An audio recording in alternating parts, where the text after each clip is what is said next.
Oke, di video kali ini saya ingin memberikan review match untuk pertandingan dari Bali United dengan Dewa United, di mana Bali United berhasil memperoleh 3 poin dan meneruskan win streak ketiga ya, setelah mengalahkan Dewa United dengan skor 3-1. Jadi ini untuk kekalahan perdana ya Dewa United sebagai puncak klasemen sementara.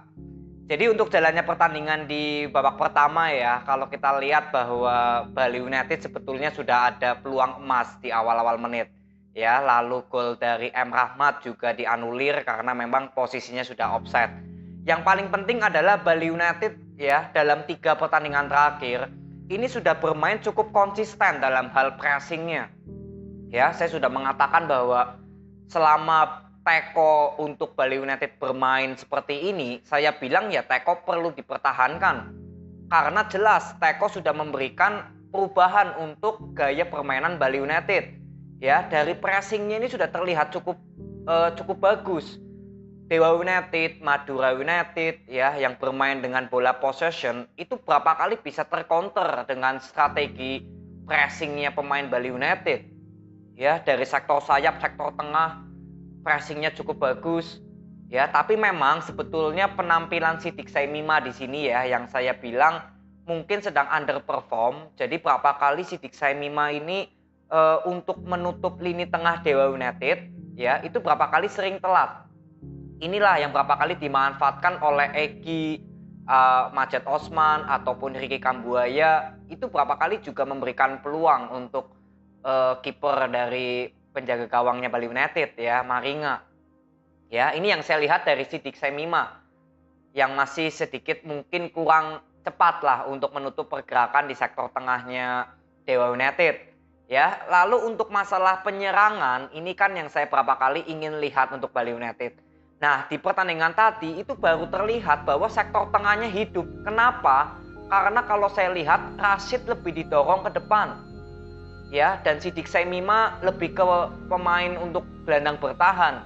Ya, walaupun seringkali bertukar dengan Rashid ya. Tapi ketika Rashid bisa maju ke depan, lebih maju ke depan, itu variasi lini tengah dari Bali United itu lebih terlihat hidup. Kreativitas ini terlihat hidup. Berapa peluang sebetulnya dari Bali United di pertandingan kali ini ya di babak pertama.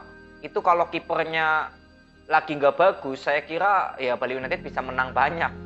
Tapi penyelamatan dari kiper ini ya kipernya Dewa United ini cukup bagus memang penampilannya. Saya dari kemarin lihat memang penampilan kiper satu ini luar biasa. Ya, tapi di sini memang Bali United harus tertinggal dulu 0-1 melalui golnya Ricky Kambuaya. Nah, itu juga yang saya bilang ya bahwa sektor tengah Bali United ya tentunya kan ada Sidik Saimima dan M. Rashid ya. Nah, ini Sidik Saimima memang kalau boleh saya bilang sedikit telat untuk melakukan transisi pertahanan. Jadi gol dari Ricky Kambuaya sebelumnya kan dikasih assist dari Egy. Nah, ini posisinya Egy sedikit kosong. Ya, tidak ada pemain tengah dari Bali United yang menutup Egy, tapi langsung ke pemain belakang ya. Kalau nggak salah ada Kadek Arel di situ. Ya, jadi posisi Ricky Kambuaya ya sangat free dan berhasil menciptakan gol. Nah, di sini sebelum babak pertama usai memang Bali United mendapatkan penalti ya. Di sini Eber Besa kalau nggak salah dilanggar oleh Mitrevski ya. Mau nendang bola tapi justru malah kena kakinya Eber Besa. Dan di sini Jefferson akhirnya bisa memberikan gol. Lalu saya juga ingin mengomentari sedikit untuk Jefferson ya. Jefferson sejauh ini saya lihat belum terlalu optimal. Berapa kali sebetulnya ada momen untuk bisa melakukan shoot langsung, tapi justru memilih untuk melabuhi lawan, berusaha untuk melabuhi lawan. Jadi momen untuk mungkin Jefferson bisa memanfaatkan sepersekian detik untuk menjadi gol, jadi hilang. Ini berapa kali saya lihat dari Jefferson, kalau boleh dibilang terlalu lambat untuk mengambil keputusan melakukan shoot atau enggak. Ya, ini sedikit komentar untuk penampilan Jefferson dari berbagai pertandingan Bali United.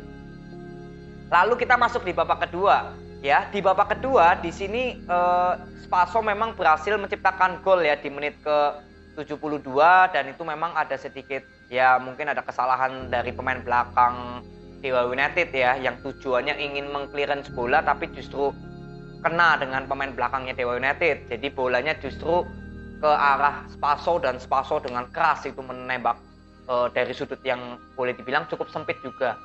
Ya, jadi golnya Spaso ini cukup luar biasa. Memang sebetulnya dari permainan Dewa United itu sudah terlihat mulai tertekan dari pressingnya pemain tengahnya Bali United. Ya, ini yang membuat pertahanan Dewa United seperti kurang tenang. Ya, kurang tenang ini lepas dari tekanan pressingnya Bali United. Karena garis pertahanan Bali United di pertandingan kali ini itu cukup tinggi. Inilah yang membuat beberapa kali serangan-serangan dari Dewa United lebih mengandalkan serangan balik. Ya, dan Egy juga menurut saya Egy Maulana Fikri terlalu banyak membawa bola. Ya, ada beberapa kali peluang memang, tapi ya menurut saya masih sedikit egois juga Egy. Ini yang saya lihat dari pertandingan tadi. Ya, lalu Bali United di sini akhirnya Kadek Agung ya bisa menciptakan gol dan Eber Besa diganti. Jadi memang Kadek Agung di sini juga posisinya cukup free ya, itu assist dari Ardi Idrus. Ya, dan ketika Ardi Idrus bermain, ini Ricky Fadrin ditaruh sebagai gelandang bertahan.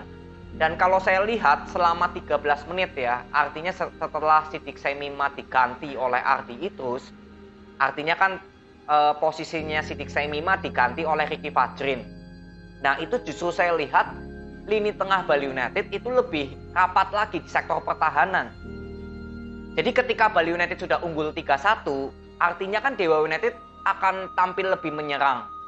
Ya, tapi berapa kali untuk masuk ke sektor tengahnya Bali United itu juga cukup sulit. Ini yang saya lihat karena Ricky Fadrin. Ricky Fadrin ya memang ini posisi baru ya sebagai gelandang bertahan. Tapi so far saya lihat ya justru lebih baik untuk pertahanan Bali United menjaga kedalaman. Ya, jadi Rashid lebih didorong ke depan dan ya Kadek Agung atau Eber Besa atau Private Barga dengan Irfan Jaya yang masuk. Ya, itu kreativitas memang terlihat dari sektor tengah. Ini yang saya harapkan dari Bali United. Ini permainan Bali United yang saya tunggu-tunggu ya seperti ini. Kreativitas dari sektor tengah hidup. Nggak selalu memanfaatkan dari sektor sayap. Ya memang sektor sayap memang masih terlalu dominan di pertandingan kali ini. Tapi memang ini salah satu strategi karena sektor sayap dari Dewa United itu berapa kali juga mudah dilewati oleh pemain sayapnya Bali United dari passing-passing pendek. Jadi is okay, nggak masalah. Yang penting sektor tengah juga terlihat hidup. Nggak hanya terpaku dari sektor sayap, sektor tengah juga hidup. Peluangnya banyak sekali untuk Bali United di pertandingan ini. Babak kedua juga ada Irfan Jaya ya. Lalu ada siapa lagi saya lupa. Jadi memang peluangnya banyak sekali Bali United di pertandingan kali ini. Artinya ya skema permainan Bali United berjalan dengan baik. Sistemnya berjalan maksimal. Sampai peluang-peluangnya banyak. Saya kira man of the match dari Dewa United ya di kipernya sendiri. Ini berapa kali melakukan save-save yang cukup brilian. Ya, jadi menurut saya lebih baik kita fokus aja ke performnya Bali United. Sejauh ini ya mungkin ada yang masih pengen teko out atau teko stay, ya kita lebih baik singkirkan ego kita dulu ke sana. Ya lebih baik kita fokus ke performnya Bali United dulu. Karena saya lihat dari 3 pertandingan terakhir, perform Bali United secara permainan ya, kita nggak berbicara Bali United menang deh. Kita nggak berbicara Bali United win streak. Kita berbicara dari skema permainan Bali United aja. Ini terlihat ada grafik yang naik terus.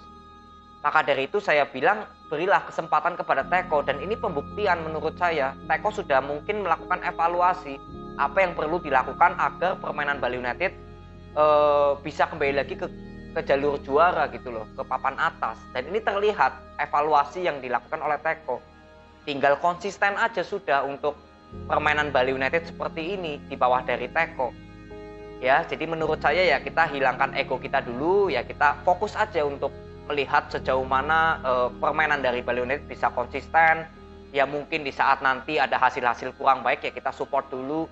Karena buktinya ya ini Teko sudah bisa membuktikan untuk permainan Bali United ya ada grafik yang naik ya. Ini menurut opini saya. Jadi saya sejauh ini nggak pernah bilang Teko out atau Teko nggak usah melatih Bali United. Saya nggak pernah bilang seperti itu dari awal musim. Walaupun memang saya ragu-ragu awalnya. Tapi ketika kita lihat hasilnya ada grafik yang naik, artinya kan Teko ada evaluasi atau ada pembenahan. Ya is okay, nggak masalah kita beri kesempatan kepada Teko. Ya kita beri kepercayaan, kita beri support kepada Teko. Ya ini juga untuk mental para pemain Bali United bisa bangkit, bisa supporter Bali United ya lebih fokus mendukung Bali United aja daripada fokus ke pelatihnya teko atau teko out atau teko in gitu loh, teko stay. Ya, kita fokus aja di perform Bali United karena jelas ini ada peningkatan yang naik dan saya jujur sangat menyukai gaya permainan Bali United seperti ini. Ya, ini nggak main-main lawannya Dewa United yang nggak pernah terkalahkan, lalu skema permainannya juga sejauh ini saya bilang Dewa United cukup bagus.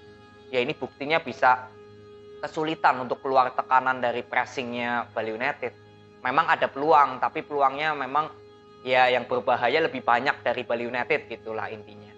Ya, jadi untuk Bali United selamat kalian mendapatkan 3 poin. Semoga di pertandingan berikutnya Bali United akan bertemu dengan Persib Bandung ini. Ya, nanti kita ketemu di video review lebih lanjutnya bagaimana untuk sektor tengah dari Bali United. Lalu untuk Dewa United semangat ya. Semoga di pertandingan berikutnya Dewa United bisa memperoleh hasil maksimal ya. Besok akan bertemu dengan Persis Solo. Jadi ini aja video yang saya bisa berikan untuk kalian. Terima kasih, sampai ketemu di video berikutnya. See you.